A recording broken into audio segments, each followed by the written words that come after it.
Hi everyone, it's Steve Ludlow from Harlow Group here again. Hope you're all having a great day. I wanted to touch on an earlier video and go into more detail on the second of the three things you should be focusing on when you're recruiting technology sales talent. So we're talking about recruiting salespeople who sell technology into enterprise and government markets. And in an earlier video, we spoke about the three things you should be focusing on. The second thing that we spoke about was making sure that you bring somebody into your organization who has an innate commercial curiosity. So what is that?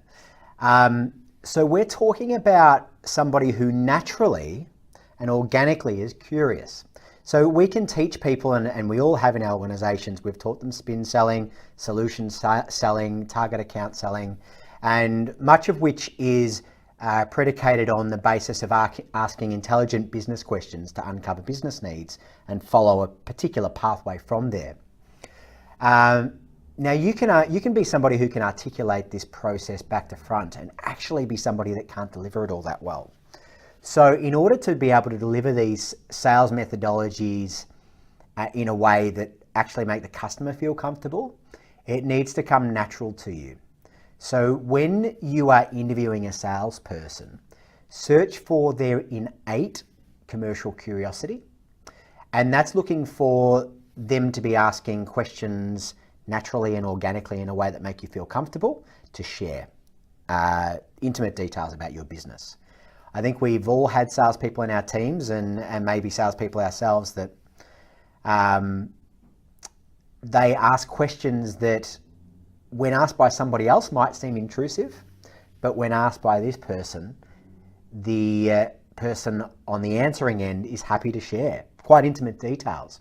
Now, when you've got a salesperson on your hands that's able to get a customer to open up, they are the ones that can position themselves as that trusted advisor that understands the problem or opportunity that the client's trying to seize, sit in a seat of the trusted advisor where they've seen these challenges before with other customers, and be the person that can diagnose the challenge and legitimately guide them to a solution that might incorporate the technology that they're selling.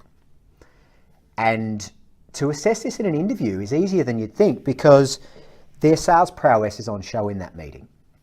And many salespeople will turn up to an interview, as you might expect, prepared to answer questions, and they go ahead and do that. What you're looking for is somebody that takes a different view on the interview process and comes in and answers the questions as best as they can, but they come loaded with their own questions. Now, while some of them might be pre-prepared, when you go ahead and answer their questions in potentially a shallow way and not give them a lot of detail, they innately and organically want to dig further to get to the reason why you do business this way, and to get more finer details on how your business operates. That's the sort of behavior you're looking for in the interview, because if they're doing it when they're meeting with you, they'll do it in front of the customer, and that's critical for all the reasons that we just spoke about. So this is what we're looking to come out in the interview process.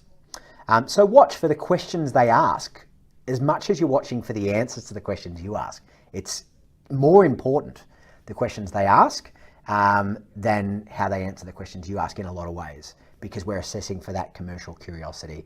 We're also assessing and searching for smart business questions. So when I talk about commercial curiosity, I'm talking about a blend between organic curiosity, the sort of curiosity you have as a child, and that hopefully you haven't grown out of, and business acumen. The ability to ask the right questions to get to the nub of the problem or opportunity the client's trying to seize. So qualify it through watching for the questions they ask. The other way in which you can qualify it is, have you ever hired a salesperson? You've taken them through 3 or 4 interviews, as many technology companies do, and found that after all of that, 3 or 4 decision makers in your organization have met them, everyone ticks it off. And when that person comes on board, they behave in a manner that is a surprise to you and inconsistent with how they've interviewed. And you find very early you've made a hiring decision error. It's probably happened to all of us. it's important that before you hire somebody, you give them an opportunity to show you how they behave after you hire them.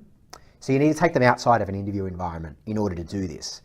And what I'm referring to is once you've taken someone through the process, you're comfortable with them, you might have two people you're comfortable with, and that's the ideal way to do this, is to set up a scenario that's aligned to scenarios that they will face in the job. So as you can actually get to see them in action before you hire them.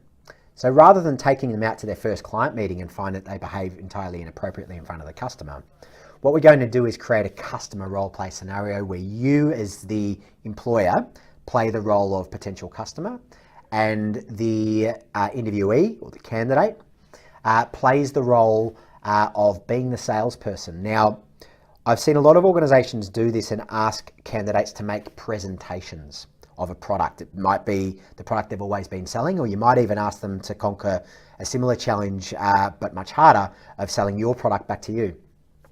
Whilst that serves a purpose to assess their presentation skills and their influencing skills, what it misses by margin in most cases is measuring their commercial curiosity, which in my opinion is far more important.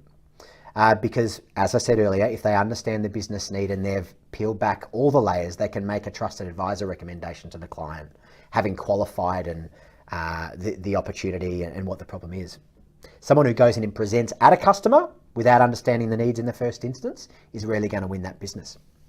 So I suggest in this role play, you actually set up more of a discovery type conversation where they're not trying to close you, they're not trying to pitch a particular solution.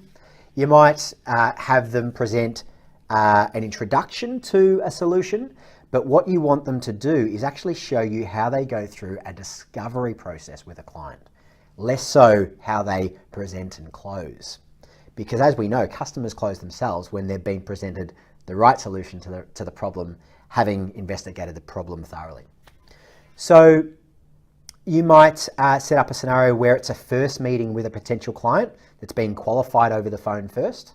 And in fact, I'd recommend to, if you've got time in the process, to create a role play scenario of what that call sounds like that qualifies the meeting. It should be perhaps an outbound call to a client where a meeting is set up based upon a qualified opportunity. That way you get to see them in action in terms of how they build pipeline tactically, how they get in front of people. And then a separate role play where they're role playing out the first client meeting scenario. Now, as we know in the technology sales sector and you're selling to the enterprise market, you don't go in with a pitch and a preconceived idea as to how you're going to solve their problems. You've got to go in curious. And if you set up that as a role play scenario for your candidate, you'll get to assess how they actually go through that discovery process, which in my opinion is the part of the process that a lot of salespeople fall down on and is often the most common reason why salespeople fail. So assess it in the interview, give them an opportunity to ask questions, but they shouldn't need to be given the opportunity. They should innately just insert themselves with question asking, and you should find that they're naturally curious. And then test it further by putting them in a role play scenario where they're required to deliver a discovery call to a client. And you're looking once again for them to be curious and be full of questions. That's it from me today. The next video we'll be talking about the third thing that you should be looking for when recruiting top technology salespeople. That is evidence of their sales performance. So until then, happy selling. I'll catch up with you soon.